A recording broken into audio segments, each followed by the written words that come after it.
Hello. ഇന്ന് ഞാൻ രാവിലെ ചെയ്ത വള്ളം നിങ്ങൾ കണ്ടോ? മീനൊക്കെ നമ്മളിട്ട് വയ്ക്കുന്നതല്ലേ. എൻ്റെ ഗോൾഡ് ഫിഷ് എല്ലാം ചത്തുപോയി കേട്ടോ, അമ്മയെ പരിചരണം കഴിഞ്ഞ് വന്നപ്പോഴേക്ക്. ആ വെള്ളം ഞാൻ അരിച്ചരിച്ചൊഴിക്കുവേ. പിറ്റേന്ന് ഞാൻ മാറും. പിന്നെ നമ്മൾ അന്നുള്ള പച്ചക്കറികളൊക്കെ ഉണ്ടല്ലോ വേസ്റ്റ് വരുന്നത്, അതെല്ലാം ഞാനിങ്ങനെ കൂട്ടി വയ്ക്കും. ഒരു 3 ദിവസം ഞാൻ വെള്ളത്തിലിട്ട് വയ്ക്കുവേ. എന്നിട്ട് അതിനെ അരിച്ച് ഒഴിക്കും. പിന്നെ മുട്ട പുഴുങ്ങിയ വെള്ളവും മുട്ടത്തോടും ഒക്കെ പൊട്ടിച്ച് ഞാൻ എന്ത് ചെയ്യുക, ഓരോ ചെടിയുടെ റോസച്ചെടിക്കൊക്കെ ഞാൻ എൻ്റെ ചുവട്ടിലേക്ക് ഇട്ട് കൊടുക്കുക. ഉള്ളിയുടെ തൊലിയും ഈ മുട്ടത്തോടും റോസയ്ക്ക് വളരെയധികം നല്ലതാണ് കേട്ടോ. അത് ഞാൻ പിന്നെ വെള്ളം ഞാൻ ബോൾസിന് ഒഴിച്ചിട്ട് ഈ കട്ടിയുള്ളതെല്ലാം ഞാൻ റോസച്ചെടിയുടെ മൂട്ടിലേക്ക് ഒഴിച്ചു കൊടുക്കുകയാണ് ചെയ്യാറ് കേട്ടോ. അപ്പം കുറേ മുരടിപ്പൊക്കെ ആയിട്ടുണ്ട്. ഈ ഫിഷിനിട്ട് വെള്ളം ഒഴിക്കുമ്പോൾ ഉണ്ടല്ലോ, ആ വെള്ളം കളയുമ്പോൾ അതിൻ്റെ തീറ്റയൊക്കെ വരുന്നുണ്ടല്ലോ, അത് വളരെ നല്ലതാണ്. ഈ സ്വയം ഓരോ ദിവസം ചെയ്തിട്ട് ഇങ്ങനെ നോക്കുമ്പോൾ അറിയാം ചെടിക്കൊക്കെ ഉണ്ടാകുന്ന വ്യത്യാസങ്ങൾ. പഴയ കാലത്തെ റോസപ്പൂ കണ്ടോ? ഞാൻ അതിനെയൊക്കെ ഒരു ചട്ടിയിലിട്ടപ്പോൾ നമ്മൾ എന്തോ ആണെങ്കിലും ഉണ്ടല്ലോ, ആ ഇരിക്കുന്നിടത്ത് ഭയങ്കര നമ്മൾ നന്നായിട്ട് വെച്ച് കഴിയുമ്പോൾ അതിന് വല്ലാത്തൊരു ഭംഗിയാണ് കേട്ടോ. നമ്മൾ ആ ചെടിച്ചട്ടിയിലൊക്കെ വെച്ച് അവരെ വളരെയധികം കെയർ ചെയ്യുമ്പോൾ നമ്മൾ മണ്ണിൽ നടുന്ന ചെടിയെ കഴിഞ്ഞ് ഭംഗിയുണ്ട്. അതാണ് ഞാനിങ്ങനെയൊക്കെ എടുത്ത് വെച്ചിരിക്കുന്നത്. ഇതൊക്കെ നമ്മൾ അങ്ങനെ തന്നെ മേടിച്ചത് അങ്ങനെ ഇരിക്കുന്നത്. ഇത് പഴയ കാലത്തെ റോസ. നിങ്ങൾക്ക് പിന്നെ ചെടി എത്താത്തതിൻ്റെ കാരണം നിങ്ങൾക്കറിയാവില്ല, പറ്റിക്കുകയാണെന്ന് ഒരിക്കലും വിചാരിക്കരുത്. അമ്മ ഇതുവരെ എണീറ്റിട്ടില്ല. ഇവിടെ എനിക്ക് രാവിലത്തെ ക്ലാസ് ഉണ്ട്. +2ൻ്റെ ട്യൂഷൻ തൽക്കാലം ഞാൻ നിർത്തി വെച്ചിരിക്കുകയാണ്. എന്നെക്കുറിച്ചുള്ള വിവരം അത്യാവശ്യം നിങ്ങൾക്കറിയാമല്ലോ. അപ്പോൾ അമ്മ തീർത്തും കിടപ്പിലായി. അമ്മ എണീക്കില്ലെന്ന് പറഞ്ഞു. അപ്പം അമ്മ കയ്യ് കാല് തലയൊക്കെ ചലിക്കാൻ തുടങ്ങിയിട്ടുണ്ട്. അപ്പം ബാക്കിയും കൂടെ ഒന്ന് എന്താ പറയുന്നത്, ഒന്ന് ചെറുതായിട്ട് എണീറ്റ് അവർക്കൊന്ന് സ്വന്തം കാര്യം അല്ലേ, നമ്മളേറ്റവും നമ്മൾ പറയുകയാണ് അറ്റ്ലീസ്റ്റ് ടോയ്ലറ്റിലെങ്കിലും ഒന്ന് പോകാൻ പറ്റുവാണെങ്കിൽ ഞാൻ രക്ഷപ്പെട്ടു. എന്നാന്നറിയാം, എൻ്റെ ഏറ്റവും വലിയൊരു ആഗ്രഹമാണ്. ഞാനിപ്പോൾ അമ്മയെ തന്നെ കെയർ ചെയ്യുകയാണ്. നമ്മൾ കുട്ടികൾക്ക് നന്മ പറഞ്ഞു കൊടുക്കുമ്പം നമ്മളും കുറേയെങ്കിലും അതിനകത്ത് ആവണ്ടേ. അപ്പം അതിനുള്ളൊരു ശ്രമത്തിലാണ് ഞാൻ. അതുകൊണ്ട് മാത്രമാണ് ചെടി എത്താത്തതിൽ. ഇപ്പോഴേ ചെടി നിങ്ങളുടെ എത്തിയേനെ. ചെടി കുപ്പിയിലൊക്കെ നിന്ന് കുറച്ച് പൂത്തു. കുറേ ചെടി എന്നാ പറയുന്നത്, കുപ്പിയും വെള്ളവും തട്ടി കമത്തി ഇവിടെ ഇട്ടിട്ടുണ്ട്. അതൊക്കെ കാണുമ്പോൾ ഭയങ്കര സങ്കടം വരും.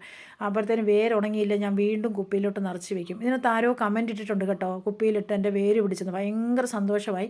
കമൻസിനെല്ലാം മറുപടി ഇടാത്ത എന്നാന്ന് നിങ്ങൾക്കറിയാമല്ലോ.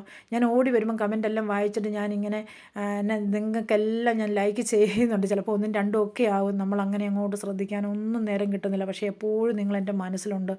നിങ്ങളെ ഒരു നേരം പോലും വിട്ടുപിരിഞ്ഞിരിക്കാനൊന്നും എനിക്ക് പറ്റില്ല. നിങ്ങളാണ് എൻ്റെ എനർജി. എന്നാ സത്യം പറയുന്നത് കേട്ടോ, മനസ്സിൽ തട്ടി തന്നെ പറയുന്ന. ഈ കൂടെ എൻ്റെ ചെടികളെല്ലാം നിങ്ങൾ കണ്ടോ കേട്ടോ. നിങ്ങൾ ഇതിൻ്റെ ഇടയ്ക്ക് എവിടെയെങ്കിലും കാണാത്ത ചെടിയൊക്കെ ഉണ്ടോ എന്ന് നോക്കും. ഞാൻ അങ്ങോട്ടും ഇങ്ങോട്ടൊക്കെ മാറ്റിയൊക്കെ വെച്ച് ഫോട്ടോ ഒക്കെ എടുക്കും. നിങ്ങൾക്ക് മുഷിപ്പ് എന്നാ പറയുന്നത്, വീണ്ടും റിപ്പീറ്റ് വേണ്ട എന്നൊരു ഉദ്ദേശം കേട്ടോ. ഓർക്കിഡ് ഒരു 3 കളറും കണ്ടുള്ളത് ഒരു ദിവസം കാണിക്കുക എല്ലാത്തിനും കൂടി.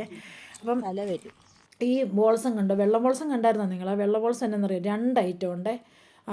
ഒന്ന് ഈ മഞ്ഞയിൽ പച്ചയും മഞ്ഞയും കൂടെ ഇടകലർന്ന് വരണം. പിന്നെ നമ്മൾ എന്നാ പറയുക, ഒരു ഇതുണ്ട് പച്ചയും മഞ്ഞയും കൂടെ ഇടകലർന്ന്. പിന്നെ അതിൻ്റെ പൂവ് ശകലം ചെറുതാണ്. മറ്റേതിന് നല്ല വലിപ്പമുള്ള പൂവുണ്ട് കേട്ടോ. അതൊക്കെ കണ്ടോ, എല്ലാം വായിച്ചു തരാം നിങ്ങൾക്ക്.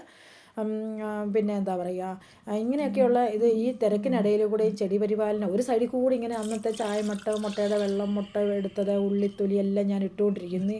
എന്താ പറയുക, ഒരു ദിവസം പോലും ഇവരെ പരിചരിക്കാതിരിക്കില്ല. ഇവിടെ സന്ധ്യയായപ്പം വന്നു. പിന്നെ അത് വെള്ളം ഒഴിച്ച് ശരിയായില്ല. രാവിലെ തന്നെ ഞാൻ ചെന്ന് പിന്നെ അത് ഈ പരിപാലനമൊക്കെ നടത്തി. നിങ്ങൾക്കൊരു വീഡിയോ ഇടാനോ ഒന്നും എനിക്ക് നേരം കിട്ടിയില്ല. അതുകൊണ്ടാണ്. എന്നെ ഇട്ടിട്ടൊന്നും പോകരുത് കേട്ടോ. ഇതൊക്കെ കണ്ടോ, അതിൻ്റെ പരിപാലനം കുറഞ്ഞു പോയി, നിറച്ച് പൂ നിൽക്കുന്ന. നിങ്ങൾ ചെടിയൊക്കെ കണ്ടിട്ടുണ്ടോ? നിങ്ങളുടെയൊക്കെ വീട്ടിലുണ്ടോ? പിന്നെ ഞാൻ കൊറിയറായിട്ട് അയക്കുമ്പം കൊറിയർ ചാർജ് നിങ്ങൾ കൊടുക്കണം കേട്ടോ. അത് അന്വേഷിച്ചുകൊണ്ട് ഇരിക്കുന്നു. ഏതായാലും ഇച്ചിരി താമസിക്കും. എന്താണോ, അമ്മ എണീറ്റിട്ടില്ല ഇതുവരെ. അമ്മയ്ക്ക് തല കൈയൊക്കെ പതിയെ അനങ്ങി വരുന്നുണ്ട്. നമ്മൾ മരുന്നൊക്കെ കൊടുക്കുന്നുണ്ട്. അമ്മയൊന്ന് എണീറ്റ് ജസ്റ്റ് നമ്മളേതാ പറഞ്ഞത്, അറ്റ്ലീസ്റ്റില്ല ടോയ്ലറ്റിലൊന്ന് പോയി കിട്ടിയാൽ മതി. അന്നേരം നമുക്ക് ഒത്തിരി സമാധാനമാകും. അങ്ങനെയൊക്കെ ആയി കഴിഞ്ഞ ഉടനെ തന്നെ നിങ്ങളുടെ ഫസ്റ്റ് ചെടി ഞാൻ അയച്ചു തുടങ്ങും. ഞാൻ ആദ്യം 100 പേർക്ക് വെച്ച് അയക്കാമെന്നാണ് ഉദ്ദേശിക്കുന്നത്. ഇടുക്കിയിൽ നന്നായിട്ട് ചെടി പിടിക്കും കേട്ടോ. പിന്നെ വെയിൽ കൂടിയ സ്ഥലത്ത് ഇത്തിരി പാടാണ്. പിന്നെ നമ്മൾ എന്തും നടക്കും. നമ്മൾ മനസ്സ് വെച്ചാൽ നടക്കാത്തതായിട്ടൊന്നുമില്ല കേട്ടോ.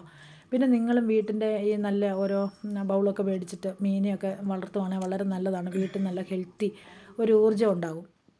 നല്ല ആരോഗ്യകരമായ ഒരു എനർജി നമുക്ക് കിട്ടും. അതിപ്പം എൻ്റെ ഗോൾഡ് ഫിഷൊക്കെ ചത്തുപോയി. നമ്മുടെ ഒരു എന്നാ പറയുന്നത്, എല്ലാ ദിവസവും വെള്ളം മാറാഞ്ഞിട്ടായിരിക്കും അല്ലേ, സങ്കടമുണ്ട്. ഞാൻ കുറേ ഗപ്പിനെയൊക്കെ പിടിച്ചതിനകത്തിട്ടു. എന്തായാലും എനിക്ക് എന്തെങ്കിലുമൊക്കെ ഇങ്ങനെ വേണം. ആ വെള്ളം ചെടിക്കൊഴിക്കാം. ഇതൊക്കെ തന്നെയാണ് ഞാൻ. ഇനിയുണ്ട് കുറേ വളരീതികൾ. അതൊക്കെ തന്നെ ഇങ്ങനെ ഓരോന്നും മനസ്സിൽ ഉദിച്ച് ഇങ്ങനെ ചെയ്യുന്നതാണ്. ഇവരൊക്കെ എൻ്റെ മക്കൾ തന്നെയാണ്. അങ്ങനെയാണ് ഞാൻ അവരെ എല്ലാം ഹൃദയത്തോട് ചേർത്ത് വെച്ചിരിക്കുന്നത്. ഇപ്പം എന്താ പറയുക, എനിക്കൊരു കൂട്ടം കൂട്ടുകാർ വെളിയിലുണ്ട്. നിങ്ങളെല്ലാം വളരെ സ്നേഹത്തോടെ ഞാൻ ഓർക്കുന്നു. പിന്നെ എൻ്റെ വീട് ചോദിച്ചു. എൻ്റെ വീട് കട്ടപ്പനയാണ്. വീഡിയോ കാണാഞ്ഞിട്ടായിരിക്കും എല്ലാവരും ഇങ്ങനെ പിന്നെയും പിന്നെയും ചോദിക്കുന്നത്. പിന്നെ വേര് പിടിച്ചെന്ന് പറഞ്ഞു ഒരാൾക്ക് വെള്ളത്തിലിട്ട്. വളരെ സന്തോഷം. കമൻറ്റ് ഞാൻ ചിലപ്പം വീണ്ടും വീണ്ടും ഞാനിങ്ങനെ കമൻറ്റ് എടുക്കുമ്പോൾ എല്ലാവർക്കും മറുപടി അയക്കാതെ ആരെങ്കിലും ഉണ്ടെങ്കിൽ അറിയാതെ പോകുന്നതാണ്. ചിലപ്പം ലൈക്ക് ചെയ്യുമ്പം 2 പേർക്കൊക്കെ ആകും. വേര് പിടിപ്പിച്ചതിനൊക്കെ ഒത്തിരി താങ്ക്സ് ഞാൻ അങ്ങോട്ട് പറയുക. ഞാൻ പറയുന്നത് കേട്ട് നിങ്ങൾ ചെയ്തല്ലോ.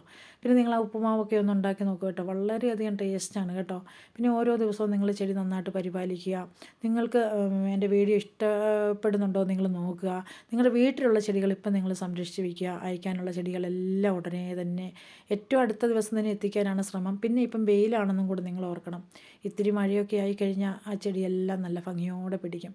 പരമാവധി ഇപ്പം കുപ്പി വെച്ച കുറേ എണ്ണം പൂവായി, കുറേ എണ്ണം തട്ടിക്കമന്ന് പോയി. ഞാൻ വെച്ചതിൻ്റെ പകുതി പോലും ഇപ്പോൾ ഇല്ല.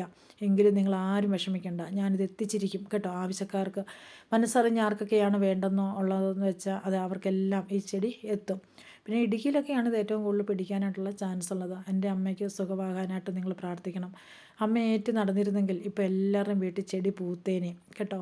ഈ റോസക്കമ്പൊക്കെ മുറിച്ച് വയ്ക്കുമ്പോൾ ഞാൻ അതിൻ്റെ അത് ഫെയിൽഡാണ്. അത്രയും പിടിക്കാറൊന്നുമില്ല. ബോൾസവും കൊണ്ട് നടക്കുന്നുണ്ടാവാം അല്ലേ. ഈ മുരടിപ്പൊക്കെ ആയി പോയിട്ടുണ്ട്. അതെല്ലാം മാറും. നിങ്ങൾക്കെല്ലാവരെയും ദൈവം രക്ഷിക്കട്ടെ. ഓക്കെ.